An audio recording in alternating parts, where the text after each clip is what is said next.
Accessing library computer data.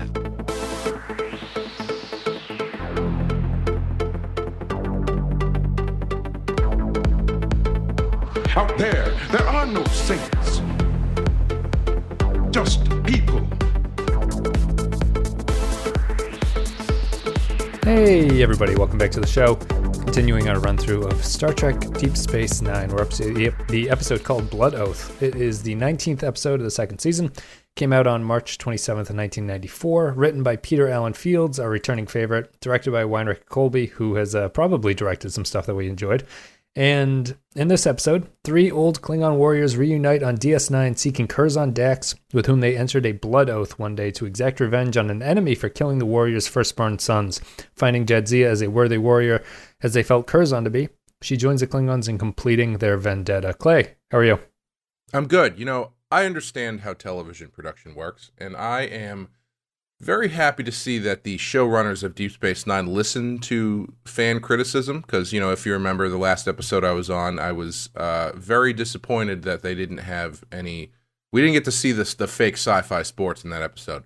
And I'm happy to say the showrunners listened to what I had to say and did me one better and gave me a fake sci-fi martial art, which is even better than a fake sci-fi sport. So I'm very excited about this. You're talking about the fighting with the batleths or whatever they did in this? Yeah, specifically not the fighting part, but that like weird kata that he was doing in the cave there. Yeah, that looked like they didn't have any time to work that one out. That one looked like they did that one on the fly. I think that was fitting though, because he's supposed to be so goddamn old that it's supposed to be terrible, I think. But it is. Sure. It's certainly not. It's not fluid as you'd expect. Let's see here. Do we have anything to say? No, I don't think so. So we'll just take a break. Me and Clay will come back, and we're going to break down Blood Oath. Kira. Uh-huh. How many people did you kill?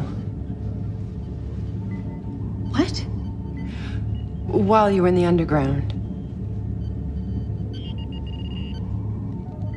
Too many. Were they all faceless Cardassians? Or did you know who you were killing? Why are we talking about this? If it bothers you, we can stop. Yeah, it bothers me. I'm sorry. All right, Clay, so just to fill in all the other listeners, maybe people who aren't familiar, you pride yourself on being a Star Trek sort of like a trivia fanatic, right? That's basically your claim to fame. Yes, and so we don't have to waste a lot of time asking you the question about whether or not you recognize the Klingons who are in this episode, right? We can just skip. I recognize 2 of them. I didn't recognize the third one, but I do know 2 of them. Did you actually recognize 2 of them, or sort of know? Do you know the gimmick of this episode? I don't. Okay, so can I take a stab at it? Sure. Did they all play the Three Musketeers at some point? Because that's what this episode felt like, a Three Musketeers movie, which was fun.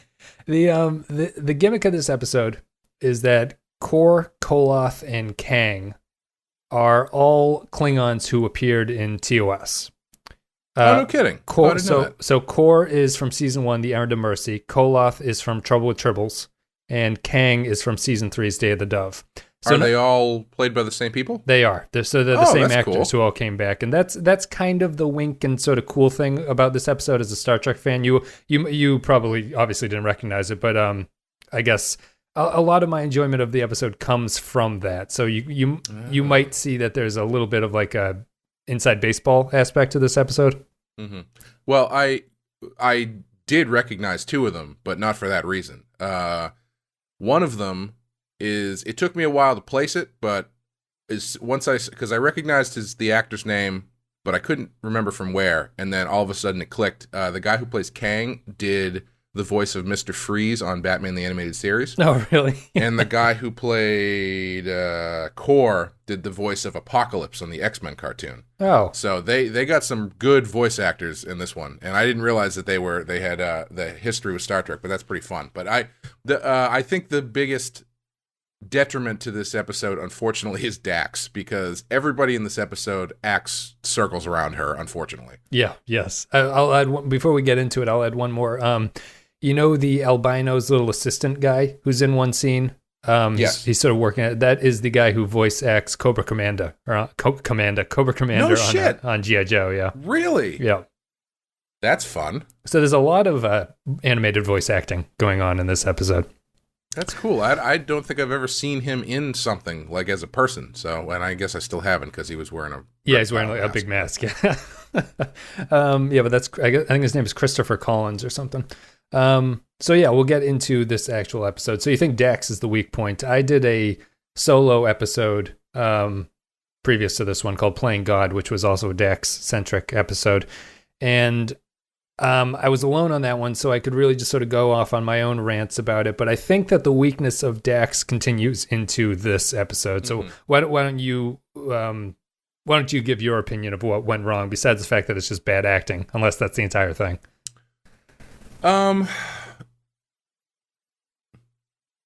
That's well. The episode overall, I actually liked. I thought it was really fun. I liked the Klingons. I actually liked the idea quite a bit. The idea of passing on this prior commitment to a new, once you transmute bodies or whatever the Trills do. Yeah, when they rejoin, I think is their terminology. Yeah, when they find a new symbiote. Yeah, is that a dig at the pronunciation in the new Venom trailer? I don't know what you're talking about. But I don't think they had enough, like that was a good idea, but it seemed to be their only idea, because the entire episode is basically them arguing over whether or not Dax should go. And I don't know, after like the third scene where they were discussing it, it was kind of losing me a bit. I like the stuff with Dax and Kira. I like the stuff with Dax and Cisco. That's my favorite scene. Yeah, that was good. Because it brings up a lot of interesting questions. Is this person was Curzon Dax? He wasn't a fighter, right? No, he's a diplomat, apparently. Well, it would be kind of interesting if he had been a fighter, because it would be. Well, no, I was thinking like it would be interesting from a standpoint of you're a different person now. So how have your tastes for violence changed? Yeah. Do you think you can do the things you used to? That kind of thing. One thing that we're finding about Curzon, which is kind of a problem with this character, where the Dax symbiont lives and it goes to a new person and you're supposed to be a new character, is that when they talk about Curzon, you end up going, why couldn't Curzon be the Dax that we're living with in this TV series? He does all the interesting things, and Jadzia Dax doesn't really do anything like that. So do we ever get to see Curzon? No, that's out of flashbacks. We saw him in the pilot that briefly when they do the surgery to move the Trill symbiote between them, but that's about it. I think you only see him in flashback. I don't remember that at all. Okay. You made fun of that scene when we talked about it on the pilot. It sounds like something that they executed very well. Yeah. But I think that the problem is that Curzon seems more interesting than Jadzia Dax does. So we're stuck with that kind of a thing. And also Dax, the purpose of the symbiote basically seems to be like you can bring up sort of irrelevant memories. Someone else had mentioned that, and that seems to be true. Like it's just an example to bring up these sort of fleeting memories that the Dax creature has that passes on, and it doesn't really seem to be helpful. And I think that we can just discuss this because I didn't have anyone to bounce my ideas off of. It's like selective Jason Bourne. Yeah. Basically. And the main problem with this character is that it's extremely unclear to me what the ratio of personalities is in the end result. Yeah. Mm-hmm. So originally I think what they had planned to do was that the symbiont was supposed to be the primary personality that's driving everything, and the host is more of a sort of vessel for that thing. They've moved it now to where it's more Jadzia seems to be in control, and the Dax symbiont, one of the listeners had said, is basically like a hard drive in you that you can pull up random memories from. And that's a less interesting take for me, because the problem with the Klingon storyline here is that you don't get a sense that it's actually Curzon or Dax rather carrying through what it wants to do, because Jadzia's personality is primary in it. So it just leaves me feeling really unsatisfied whenever they try to do these Trill problems, because I never know whether this is Dax talking or whether this is Jadzia talking. Yeah, and it kind of presents, especially with this episode, it presents a bit of an issue, because if it's just a hard drive thing, then she doesn't really have any reason to go on this trip. And that would make sense for the... Well, it also makes sense for the Trill to have this rule where they abandon old debts because they consider themselves to be a new person. So if the symbiote is in control, that doesn't make a lot of sense because the symbiont should be willing to pay its debts, basically. Yeah, but also at the same time, I can understand, there's a certain point where you just got to be like, ugh, okay, let's maybe make a rule here. Yeah, yeah. What's the point of faking your death if you still have to pay your student loans? Yep. And do not remember that if I happen to wind up dead anytime soon, or presumed dead. until the credit card companies back off. Yeah, exactly. And then I will come back as Jadzia Clay. It's an interesting because I do think it's more interesting if Dax is the primary personality. But now forgive me, I apologize to people who would be yelling at me for asking this question this far into the show. But does the Trill benefit at all? Like, or I should say, does the host body benefit from the symbiote at all? It's unclear. Like, okay. They seem to just think that it's a Trill culture. Basically, at this point, seems to think that it's an honor to do Sorry, it. That sounds like something that came out of like the club scene or something. The new trend in Trill culture. The young kids with their Trill culture. Yeah. Plain God basically just touched on the fact that the humanoid Trill think of it as an honor to be joined, but there's no real good reason to do it. And I talked about it previously, but I'll just repeat it here. One of the listeners had said it would have been better if the Trill humanoids were sort of like cavemen types, and the symbionts were super intelligent, so that when you joined, each of them got a benefit where the symbiote can move around and be protected, and the humanoids become intelligent and are able to like excel at things. That'd be fun. Yeah, and that would give you a reason as to why the Trill would try to steal symbionts from each other, which we've seen in previous episodes. And is there like a Highlander culture among the Trill? There is, yeah. Oh, well, not really. I want to see really, that show. Not really killing. It's more just like they want to line up to be next in line for the symbionts, basically. Never mind. So you can't have like a bunch of them at the same time. No, I don't think so. That's a good question though. Then. Ooh, I just found my new fan fiction story I'm going to write. Season 8 of DS9. Yeah. Well, I mean. And how does Tasha Yar deal with this? So. That's basically the problem with Dax, and I don't know if that fed into your perception of this episode. To me, it's all the problem of Terry Farrell cannot pull off what the characterization of this person is supposed to be. She doesn't play this role properly or well enough, and just not knowing what the Trill are really puts a damper on whether or not I can enjoy the story as some sort of retribution, or it just feels like randomly Jadzia Dax is involved in this plot for some reason. Yeah. And I don't want to be mean to her because she's fine.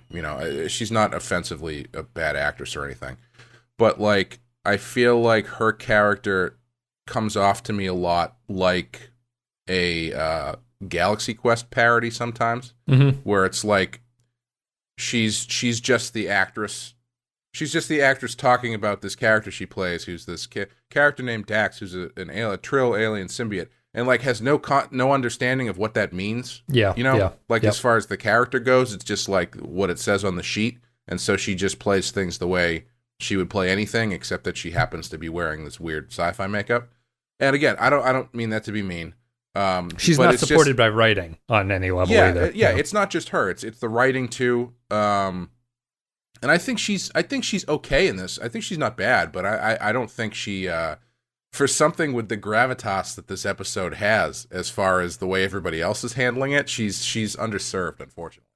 Yeah, and I was she's really betrayed in the scene with Kira, who's picked up nicely. Nana Visitor has started playing Kira really strongly. And the three returning Klingons are all pretty good, I think, at what they do here. Except, so, big bummer for me in this episode is you've got every scene with these Klingons, every line that they say sounds amazing. Because they all have great voices. They're all really good actors.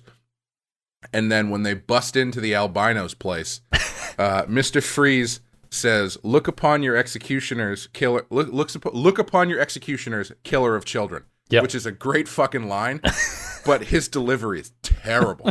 It's like he's got such this deep, menacing voice, and then he's like, "Look upon your executioners, killer of children," and it's unfortunately doesn't land the way it probably should. I sort of remember that line of he doesn't hit the comma correctly either, so it sounds like he's sort of one-lining the entire "look upon your execution of the," like it doesn't separate the killer of children away from the other line, and I don't think enough. It's like that famous clip of the guy, the newscaster, says that like Tom will be back tomorrow. He was set on fire and killed or something because he doesn't allow a space in between his sentences.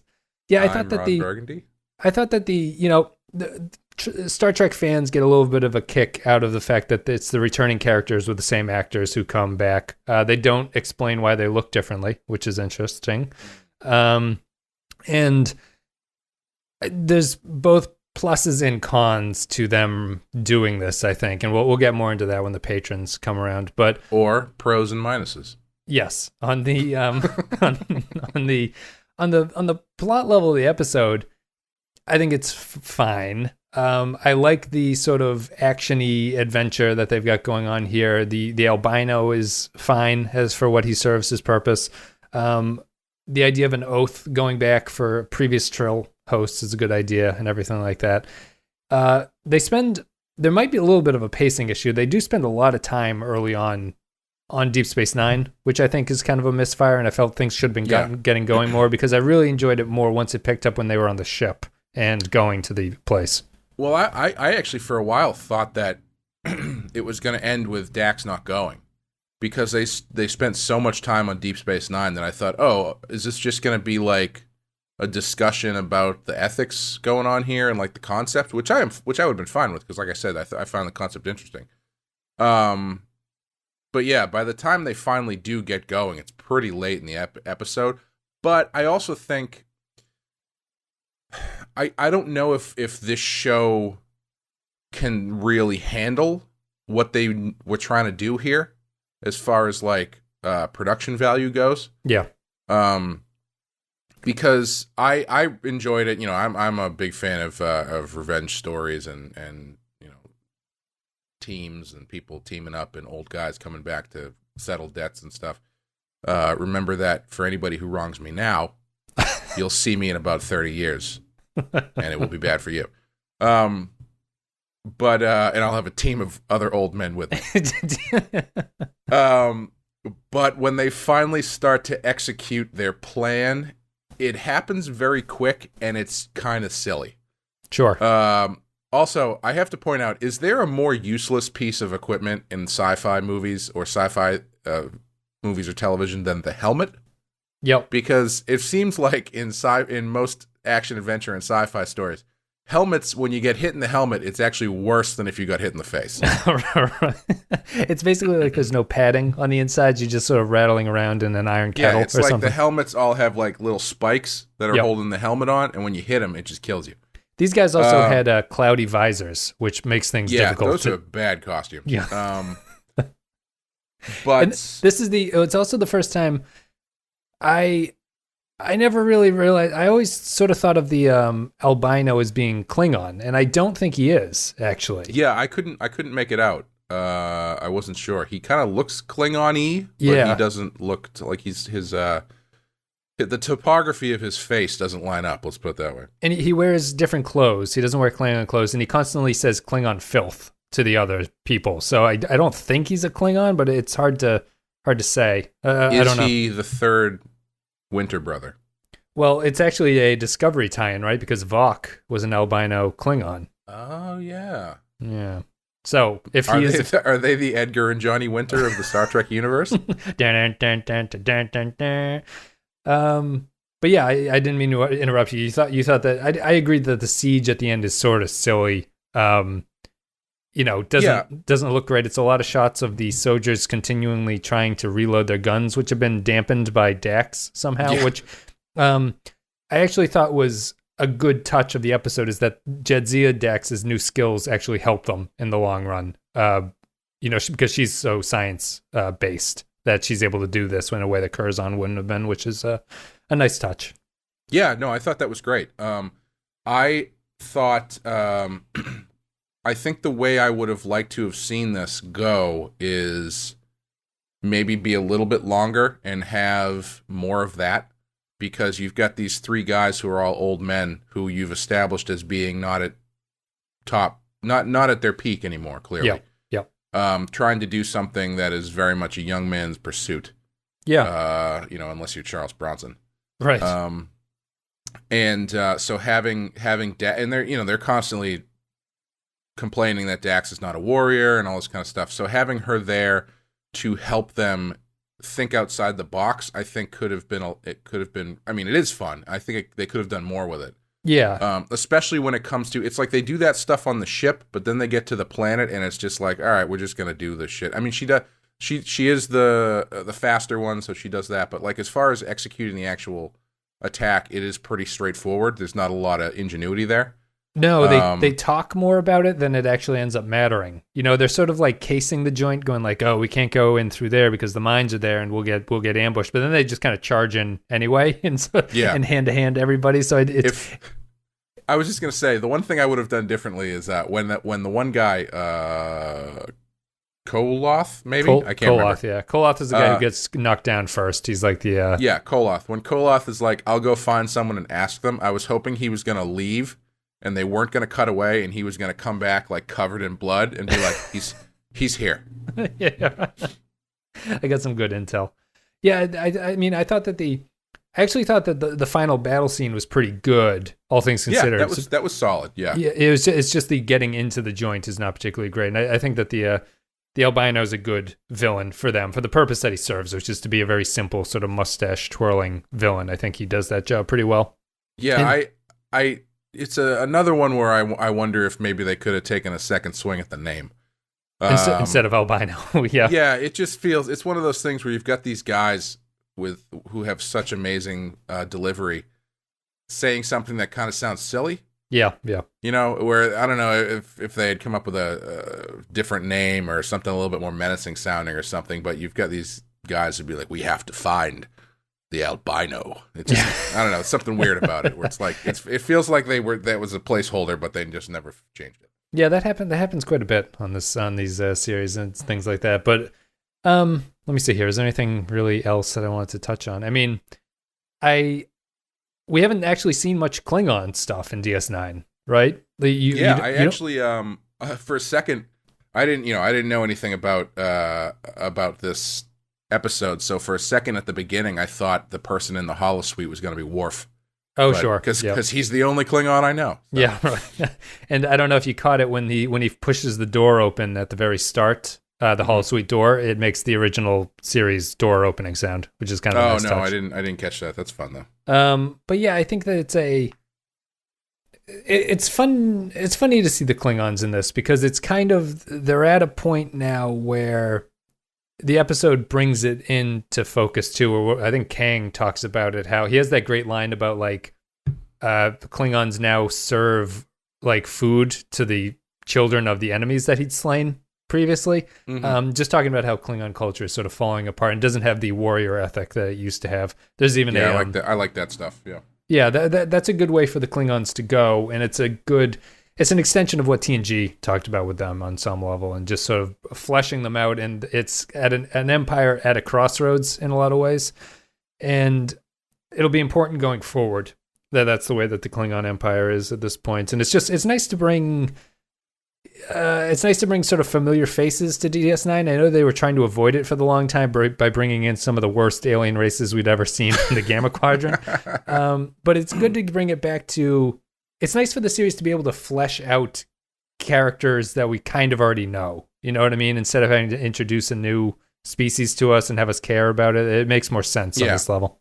Yeah, and Star Trek is not in the same way that Star Wars is, but Star Trek has always been about legacy to a certain extent, at least since the Next Generation, where it's like there's always reference to the past stuff.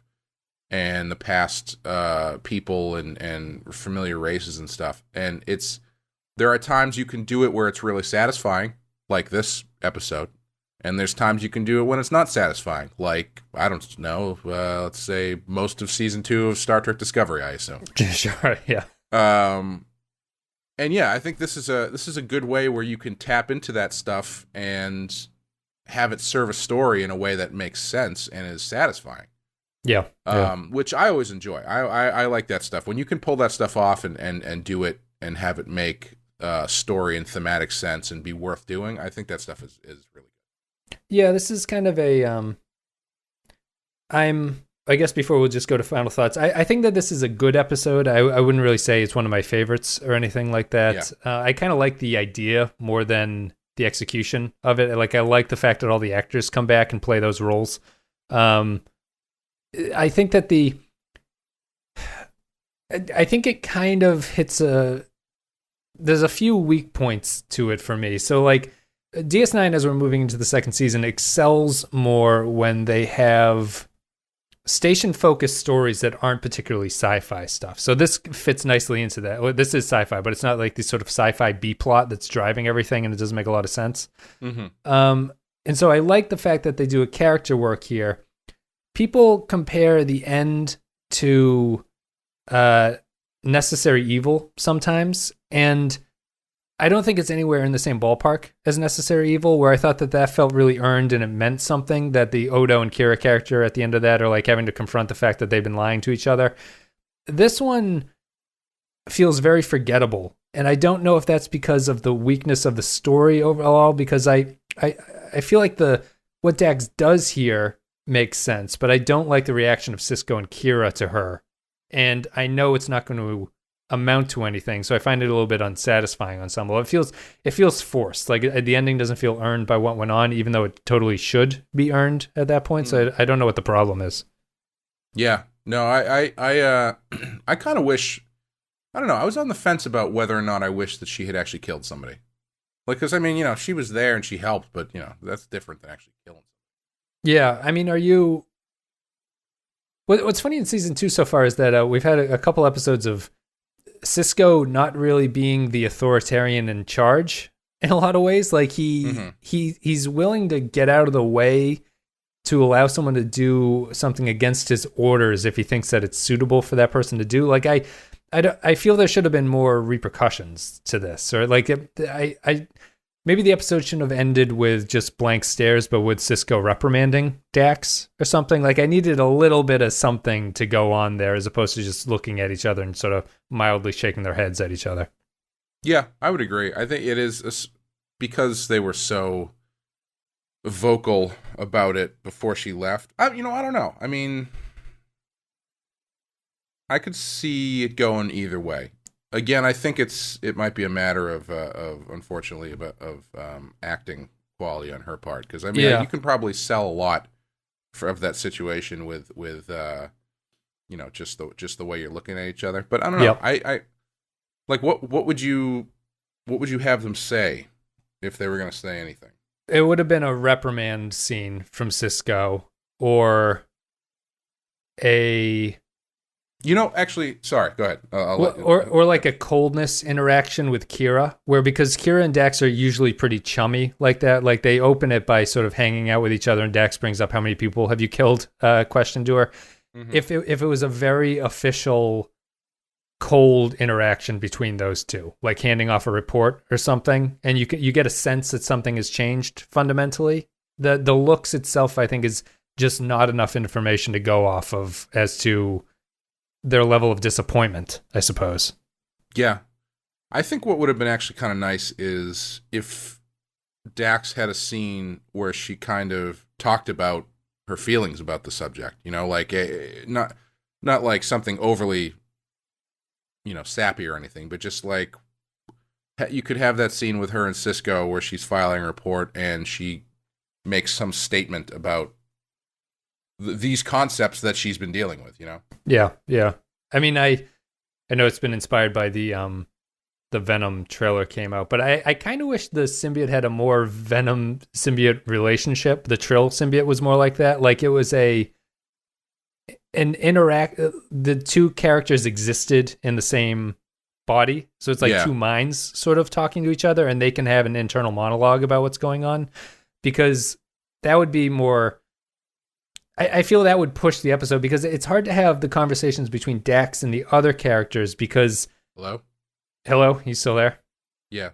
No, sorry. So it's hard to have the conversation between Dax and the other characters because it feels like the conflict feels like it's just kind of made up wholesale, and they're having a stereotypical reaction to it, where if the Trill symbiote was able to talk to Jadzia about it, it would be a little bit more of an interesting conversation. Yeah. Or I guess, I don't know, maybe they've covered this, but in an episode I haven't seen, but yeah, I don't know. I guess I'm thinking like having her even address what it's like having to deal with the Dax personality. Yeah.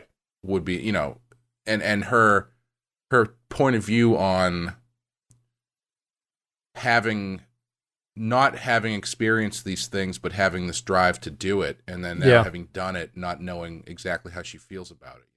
Yeah, that's true. They absolutely have not touched on that, and it's too bad. But I think that's part and parcel. It'd just be a way to deepen the sort of Jadzia experience, because a lot of it, like a lot of her previous episodes, she's more involved in this episode than she has been in her previous episodes, but it's like a passive activity in things. She's not really having to sort out or suss out her feelings to a huge extent. She does it here, but I never feel like there's any doubt or any serious consideration as to why she shouldn't do this on some level. Yeah, I mean, maybe it's a different episode we're getting into talking about it, but it would be interesting if she was conflicted about it, because she's 100% like that's what makes it it makes it feel like the Dax personality is just driving the ship, and I honestly don't think I even realized that it was not just Dax driving the ship, until we started talking about it, because they never talk about her name is Dax, it's not Jadzia. Yep. And she only talks about stuff in reference to what Dax... The memories of the Dax the memories Dax has. So, I mean, it would be kind of interesting if maybe, she had these conflicting sides where it's like, I understand what Dax has signed up to do, but the Jadzia part of me that's not how I am. So having to reconcile that stuff might have been interesting, but I don't know, maybe that's a different episode. Yeah, I mean, I'll be interested to see what people say about this, because I feel I might actually be wrong in my interpretation of Dax, but I feel that the show doesn't define her well enough for me to know that I'm wrong about my interpretation of her, and I feel like that's kind of the problem with it.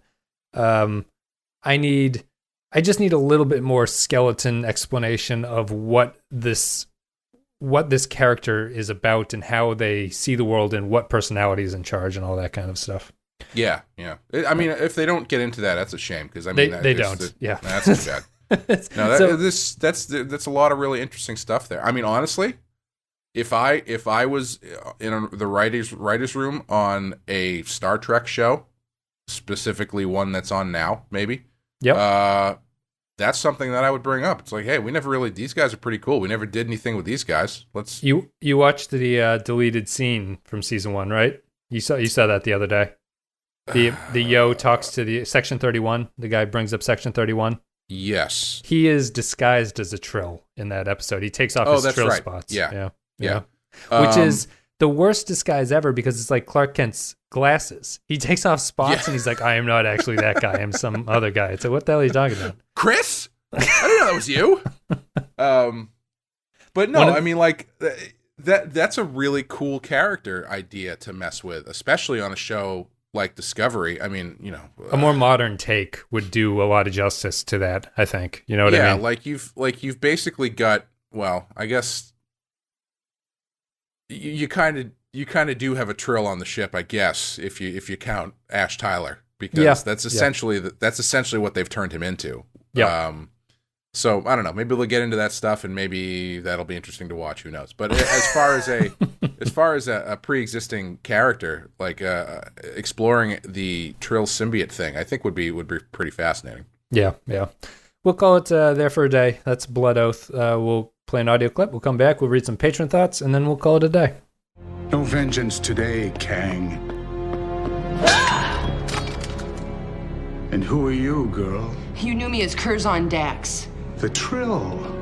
Of course. Well, you're far too young and lovely to sport such a deadly weapon. All right, then. Use it, if that's what you came to do. Kill me in cold blood. Run me through the belly and cut out my heart. Isn't that what your blood oath promised? Or have you lost your appetite, my dear? All right, so as always, if you guys support the show on patreon.com, you can leave comments about upcoming episodes in the posts on Patreon, and we'll read them on the show, which we'll do right now. We only had a couple for Blood Oath, starting off with Nick Sergi. Blood Oath is a rollicking good time, reminds me of sitting at the role-playing table. It has an adventure shown from the beginning when they all gather to see where they're going if they were worthy to go, to the actual adventure, to the great if short denouement. I think DS9 has, with this and subsequent episodes, really given us a good look into what the older Klingons are like and their role in society, and it feels right. They're either Klingon masters or they're lowly servants. He says that Klak Delka Bracht, or whatever, the Klingon pronunciation, that battle is the Briar Patch from Insurrection, which apparently is true. I don't understand why they made that connection, Clay, but they did at some point. Cool. Or should I say, Trill? The episode is well-paced, and the albino is pretty cool. Also, Christopher Cullen's Starscream and Cobra Commander voice actor shows up, and how could I not watch and enjoy that show? Stephen Cobb says, Blood Oath. Fun to see the old TOS actors back. That said, I'm going to have to call it. Terry Farrell is a crappy actor in DS9 at this point in the series. This episode contains empirical evidence. The scene between Dax and Kira, where she gives the background about Curzon and the Blood Oath and the albino, was well written. Nana Visitor delivers her portion of the scene well, throwing the shit job Terry does with the script into sharp relief. Terry gives a... I was just going to say, I do have to say I was getting... It's not quite this bad, but I was getting some flashbacks to any scene between Katie Holmes and Christian Bale in Batman Begins. Sure, yeah. Where it's like Christian Bale is an Oscar-caliber actor who's elevating the material of a Batman movie quite a bit, and Katie Holmes is less than. Terry gives a reading of it reminiscent of a high school drama performance by a girl who thinks she has the personality but doesn't really, and is only being praised because the rest of the class is tired of looking at awkward theater folk who actually participate. The opaque visors. I thought I was mean. the opaque visors are a poor choice for combat attire when facing a trio of geriatric Klingons. It's true. It's tough though, because she's clearly the weakest character in the show at this point. Mm-hmm. You know, it's like it just kind of sticks out. I'm a little surprised that she doesn't get Yard personally. Okay, yeah, early, yeah, just because I don't know. It seems like she's just kind of there. Like everybody else, even if they even like Bashir. Bashir doesn't really do much, but Bashir actually has like a presence and like.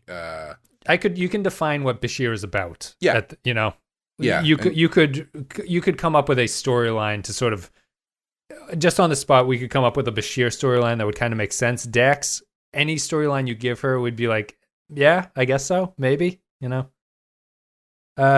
Steven says, Wes, you can skip this section if you want, if it strays too far. I'll just sort of summarize. He writes about the, he had a little bit of an issue with how the characters of the Klingons have been interpreted from their original appearance. It's just saying that Koloth, Koloth was the Klingon Kirk squared off with in trouble with Tribbles. He was a lot of fun in that episode and kind of humorous, but in this episode he's a dick.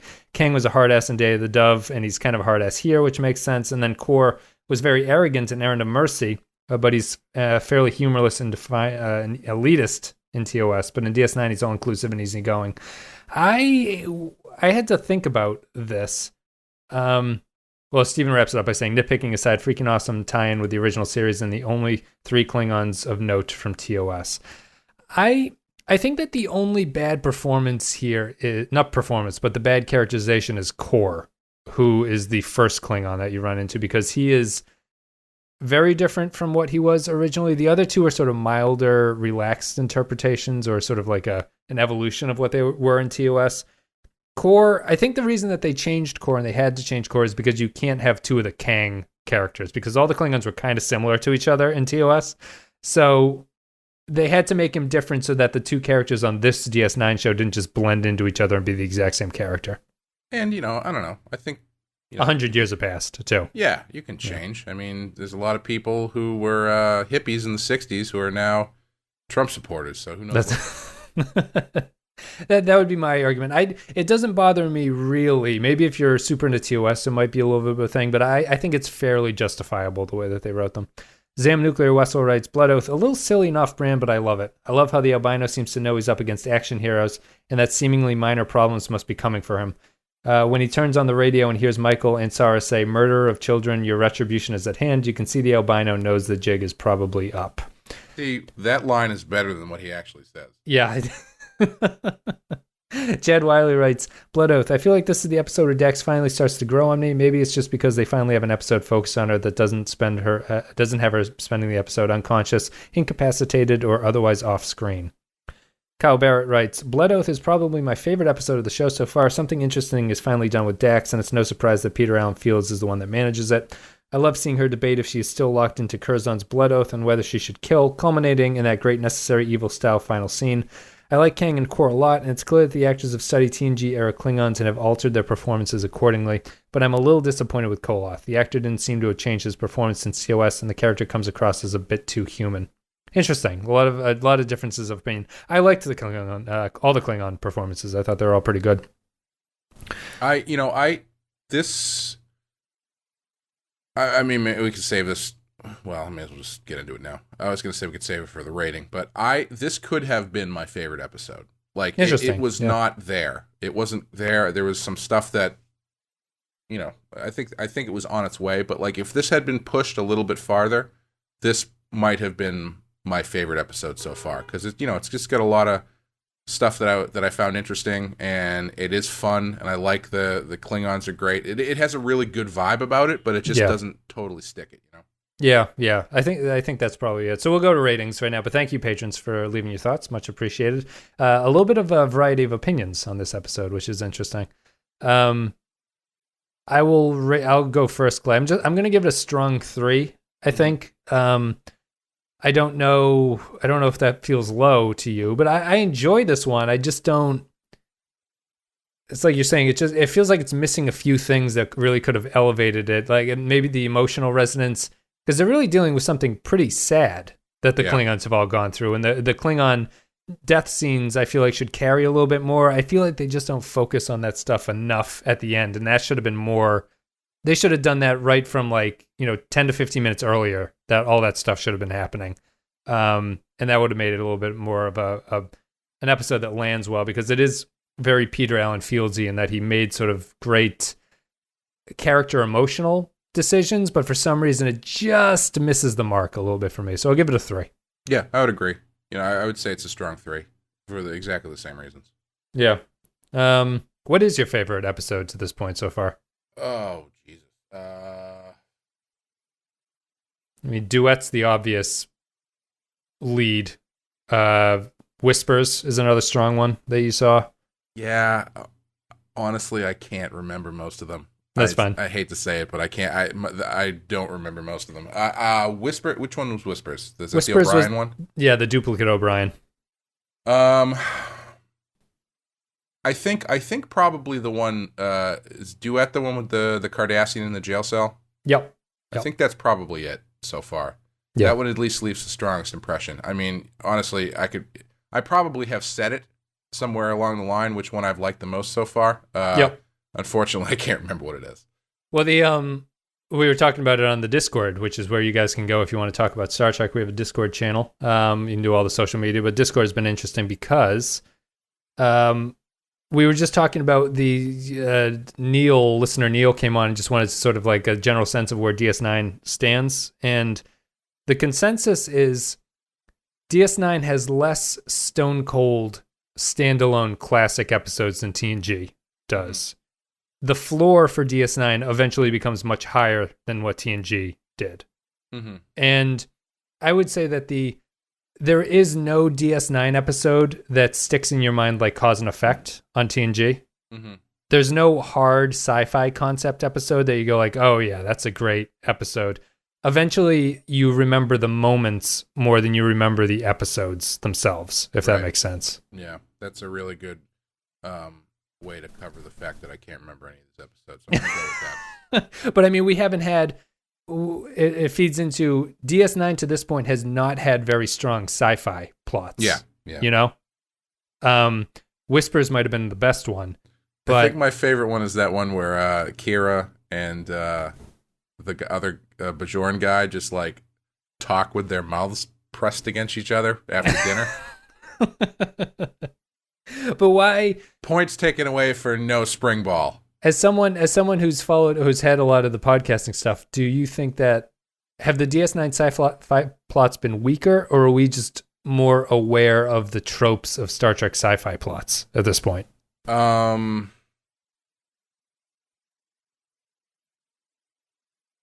know if weaker is the right word. I'll give a little bit of a hint. I was reading a review that I thought summed up kind of nicely.